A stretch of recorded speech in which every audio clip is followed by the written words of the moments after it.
கர்த்தருடைய பந்திக்கு வர்றப்போ எல்லாரும் ஈக்குவல்.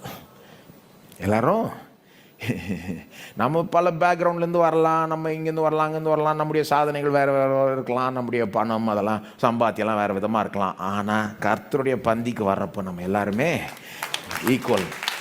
நம்ம எல்லாருமே எந்த வேறுபாடும் கிடையாது, வித்தியாசத்தையும் காண்பிக்க கூடாது. இது அவருடைய பந்தி, மனுஷனுடைய பந்தி கிடையாது, உலகத்தினுடைய பந்தி. அவருடைய இங்கே ஹோஸ்ட் யார்? அவர் தான் சொல்கிறார், வாங்க வாங்கி புசியுங்கள்.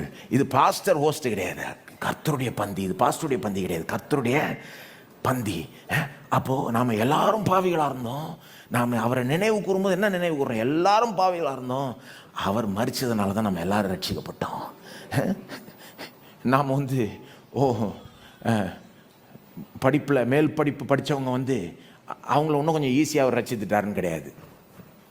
என்னங்க, அவங்களுக்கும் அதே கரையான் தான் செலுத்தினார். எதுவுமே படிக்காதவங்களுக்கும் அதே கரையத்தை தான். எல்லாருக்கும் ஒரே கரையம் செலுத்தப்பட்டது.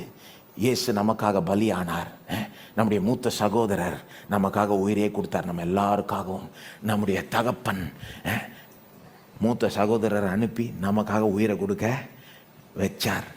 அப்போ நாம் எல்லாரும் அவருடைய குடும்பத்தை சேர்ந்தவர்கள்.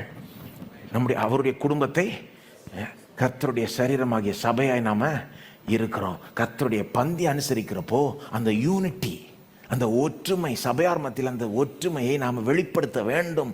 அங்கே போயிட்டு பாகுபாடு பிரிவினைன்னு இருந்தால் அது தேவனுக்கு கொஞ்சம் கூட பிடிக்காது. அதனால தான் பவுல் அவங்களை கண்டிக்கிறாரு. அங்கே இருந்த பாவம் என்னன்னு கேட்டிங்கன்னா பெருமை. என்ன பாவம் அது? பெருமைங்க. அது உலகத்தில் இருக்கிற பெருமையை சபைக்குள்ளே கொண்டு வந்துட்டாங்க. நான் உன்னை விட பெரிய ஆள், அதெல்லாம் உலகத்தில் வச்சுக்கொண்டார் பவுல்.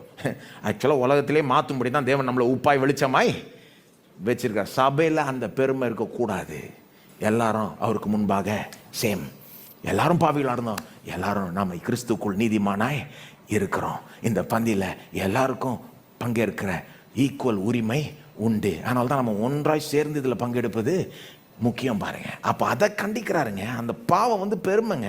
ஆனால் சிலர் இதெல்லாம் பார்க்காம, அங்கே என்ன பிரச்சனைனே பார்க்காம, படிக்காம, புரிஞ்சிக்காம, ஐயோ நான் பாவம் செஞ்சிட்டேன், நான் நான் பாத்திரம் இல்லை அப்படின்றாங்க.